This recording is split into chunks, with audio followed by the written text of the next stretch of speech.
খায়রুকুম মান বুক্খিরা বিল উনসা, তোমাদের মধ্যে ওই লোকটা বেশি কপালওয়ালা, ভাগ্যবান, যার প্রথম সন্তানটা কন্যা হয়।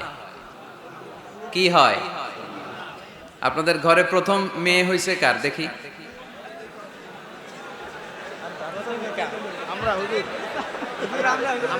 ঠিক আছে, মাশাআল্লাহ। হাত নামান, হাত নামান। ছোট বাচ্চারাও তুলছে হাত। ওরা ভাবছে অন্যরাও তুলছে, আমরাও তুলি। তো মিন বারাকাতিল ইনাস, মিন বারাকাতিল মারআতি তাবকিরুহা বিল ইনাস। কোন নারী কতটা কল্যাণময় এটা বোঝার জন্য দেখতে হবে তার ঘরের প্রথম সন্তানটা কি। প্রথম সন্তান যদি কন্যা হয়, ওই ঘরে বরকত দেয় কে? কিন্তু আমরা অনেকে কন্যা হলে খুশি হতে চাই না, আছে না নাই? এগুলো জাহেলদের স্বভাব, জাহিলিয়াতের অভ্যেস। ছেলে হইলে অনেক খুশি, এলাকার সবাই মিষ্টি খাওয়ায়। মেয়ে হইলে চেহারাটার বাংলা পাসের মতো এরকম করে ফেলায়, আছে না নাই? না, ছেলে দেয় কে? মেয়ে দেয় কে? আবার ছেলে মেয়ে দুইটাই দেয় কে? আবার অনেককে ছেলেও দেয় না, মেয়েও দেয় না, তিনি কে? এজন্য ছেলে মেয়ে এটা আল্লাহর দান। যাদের সন্তান হয় না তারা জানে এটা কত কষ্ট।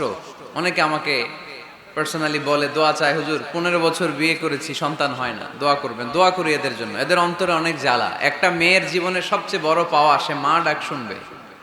মা হওয়ার তার বড় শখ। এজন্য মায়ের মর্যাদা 3 বার, মা মা মা, তারপর বাবা। মান আহাক্কু বিহুসনি সাহাবাতি ইয়া রাসূলুল্লাহ, হে আল্লাহর রাসূল, সবচেয়ে ভালো আচরণ কার সাথে করব? তোমার মায়ের সাথে। তারপর মায়ের সাথে, তারপর তারপর বাবার সাথে। তার মানে ইসলাম মাকে দিয়েছে গোল্ড মেডেল। কি মেডেল? তারপর মাকে দিয়েছে সিলভারের মেডেল, ঠিক কি না? এরপর ইসলাম মাকে দিয়েছে ব্রোঞ্জ মেডেল, আর বাবাকে দিয়েছে সান্ত্বনা পুরস্কার। 3 বার যদি মা হয়, মানে মা মা মা, তারপরে বাবা, তাহলে ইসলাম মাকে কি মেডেল দিল? গোল্ড মেডেল, স্বর্ণ পদক। তারপর মাকে দিল রৌপ্য পদক। তারপর মাকে দিল ব্রোঞ্জ পদক। বাবাকে দিল সান্ত্বনা পুরস্কার, একটা কলম। তারপর আমরা খুশি। কি বলেন? ওগো মা তুমি এই ধরনের শ্রেষ্ঠ নেয়ামত, তোমারই পদ তলে রয়েছে জান্নাত। ওগো মা তুমি এই ধরনের শ্রেষ্ঠ নেয়ামত, তোমারই পদ তলে রয়েছে জান্নাত, ঠিক কি না? এই পৃথিবীটারে যদি 500 বার বিক্রি করেন, যেই টাকা পাবেন ওই টাকা দিয়ে জান্নাতের একটা চেয়ার কিনা যাবে? এই গোটা দুনিয়াটাকে যদি 10,000 বার বিক্রি করেন, যে প্রফিট পাওয়া যাবে ওই প্রফিটটা দিয়ে জান্নাতের একটা চেয়ার পাওয়া যাবে? আর যে জান্নাতটা মায়ের পায়ের নিচে পড়ে আছে, তাহলে ওই পা দুইটার দাম কত? সুবহানাল্লাহ পড়তে পারলেন না? কেন মায়ের মর্যাদা বেশি? কারণ হামালাতহু উম্মুহু, বাবা পেটে ধরেনি, পেটে ধরেছে কে? ওয়াহানান আলা ওয়াহান, বোঝা, পেইন, ডেলিভারি পেইন, যন্ত্রণা বাবা সহ্য করেনি, করেছে কে? ও ফিসালুহু ফি আমাইন, 2 বছর বাবা দুধ খাওয়ায়নি, দুধ খাওয়ালো কে?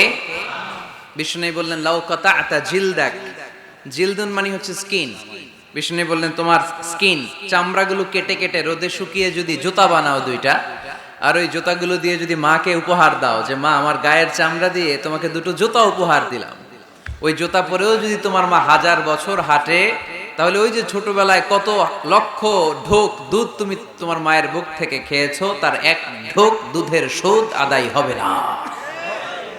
মা মা মা, তারপরে বাবা। একটা কন্যা যখন আসে পৃথিবীতে, ইসলাম বলে ওই ঘরটা বরকতময়।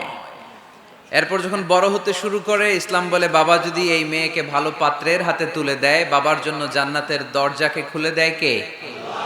তারপর সে যখন কারো বধূ হয়ে কারো ঘরে যায়, ইসলাম বলে খয়রুকুম খয়রুকুম লি আহলিহি, তোমাদের মধ্যে ওই ব্যক্তি আল্লাহর কাছে সেরা যে তার স্ত্রীর কাছে সেরা।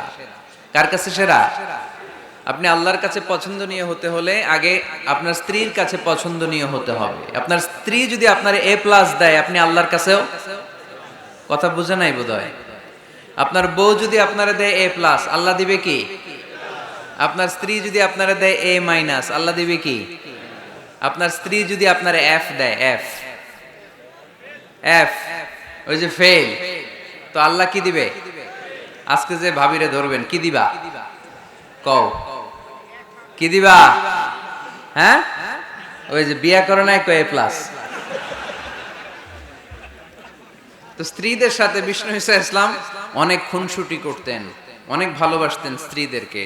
আম্মাজান খাদিজাতুল কুবরা আত-তাহেরা রাদিয়াল্লাহু তাআলা আনহাকে বিষ্ণু ঈসা ইসলাম এত ভালোবাসতেন, তিনি বলতেন রুজিকতু হুব্বাহা, আমি খাদিজার ভালোবাসাকে আল্লাহর পক্ষ থেকে রিজিক হিসেবে পেয়েছি।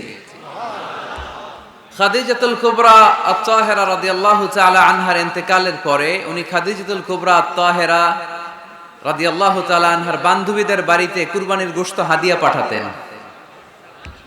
আম্মাজান আয়েশার সামনে যখন তিনি বলতেন যে খাদিজা এমন ছিল, এমন ছিল, এমন ছিল, আম্মাজান আয়েশা রাদিয়াল্লাহু তাআলা আনহা রেগে যেতেন, বলতেন আমরা কত সুন্দরী, আমাদের কথা কন না কেন? ওই যে কত আগে আপনার প্রথম স্ত্রী, শুধু তার কথা বলেন কেন? বিষ্ণুই বলতেন খাদিজা আমার দুঃখের দিনের সঙ্গিনী, তোমরা আমার সুখের দিনের সঙ্গিনী। সুবহানাল্লাহ পড়ো। সুবহানাল্লাহ। একটা নারীকে আল্লাহ তাআলা আরশের উপর থেকে সালাম জানিয়েছেন, ওই নারীটার নাম হচ্ছে খাদিজা। বিষ্ণু ঈসা ইসলামকে সব সময় সান্ত্বনা জুগিয়েছেন, সাহস জুগিয়েছেন। এজন্য আমি বোনদেরকে প্রায়ই বলি, হাজবেন্ডদেরকে সাহস যোগাবেন। স্বয়ং আল্লাহ তাআলা সাইয়েদনা জিবরাইল মারফত জানিয়ে দিলেন, ও নবী বাশশিরু খাদিজাতা বাইতান ফিল জান্নাহ, আপনি আপনার স্ত্রী খাদিজাকে এমন একটা জান্নাতের ঘরের সুসংবাদ দেন যেটা মণি, মুক্তা, ডায়মন্ড, সাফায়ার স্টোন দিয়ে তৈরি, যেই জান্নাতের ভেতরে কোনো আওয়াজ নাই, নয়েজ নাই, চিৎকার নাই, হই হুল্লোড় নাই। সুবহানাল্লাহ পড়েন। এর কারণ সাইয়েদনা খাদিজাতুল কুবরা রাদিয়াল্লাহু তাআলা আনহা বিশ্বনবীর জন্য ওনার ঘরটাকে এরকম ঠান্ডা পরিবেশের করে রাখতেন। সারাদিন কাফেরদের গালিগালাজ শুনে দাওয়াতি কাজ শেষে বিশ্বনবী সাল্লাল্লাহু আলাইহি ওয়াসাল্লাম যখন খাদিজার কাছে আসতেন, সারা দিনের কর্মব্যস্ত সব কষ্টের কথা বিশ্বনবী ভুলে যেতেন। এমন ঘর বানিয়ে রাখতেন হাজবেন্ডের জন্য, ওই ঘরে ঢুকলেই একটা ঠান্ডা হিমেল বাতাস বিশ্বনবীর হৃদয়টাকে জুড়িয়ে দিত। এজন্য ওনার উপহারও হবে জান্নাতে এমন ঘর, যে এই ঘরটাতে ঢুকলে হৃদয় ঠান্ডা হয়ে যায়। ওখানে কোনো আওয়াজ নাই, হট্টগোল নাই, গন্ডগোল নাই। আমার মায়েরা, বোনেরা, যাদের কানে আজকে আমার মাইকের আওয়াজ যাচ্ছে, আপনাদের কাছে অনুরোধ করব, আপনার হাজবেন্ডদের জন্য ঘরটাকে এরকম করে রাখেন, একটা সুন্দর পরিবেশের করে রাখেন। শুধু কমপ্লেইন করবেন না। অনেক বোনেরা আছে বেশি কমপ্লেইন করে, এইটা নাই, ওইটা নাই, লবণ লাগবে, পেঁয়াজ লাগবে। পেঁয়াজের কথা শুনলে পুরুষরা এখন হার্ট অ্যাটাক করে, ঠিক কিনা? ফরিদপুরে কি দাম কমছে? কত কত কেজি? কত? 250। তারপরে কমতেছে আলহামদুলিল্লাহ। গভর্নমেন্ট ট্রাই করতেছে এই বাটপারগুলোরে ধরার জন্য। চিল্লায় বলেন ঠিক কিনা? যারা এই পণ্যের মজুদদারি করে, বিষ্ণুনবী বললেন যেদিন মজুদদারি করবে তার থেকে তার 40 দিনের নামাজগুলো বরবাদ করে দিবে কে? ওর কোনো ইবাদত আল্লাহর দরবারে কবুল হবে?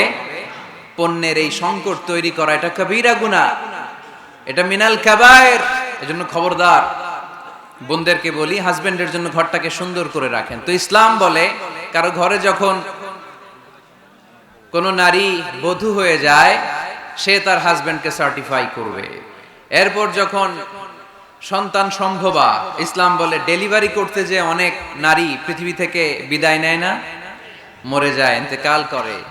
ইসলাম বলে বাচ্চা প্রসব করতে যেই নারী দুনিয়া থেকে বিদায় নিল, ইন্তেকাল করলো, আল্লাহ তাআলা ওই সমস্ত নারীদেরকে কিয়ামতের দিন শহীদদের কাতারে একসাথে দাঁড় করিয়ে দিবে।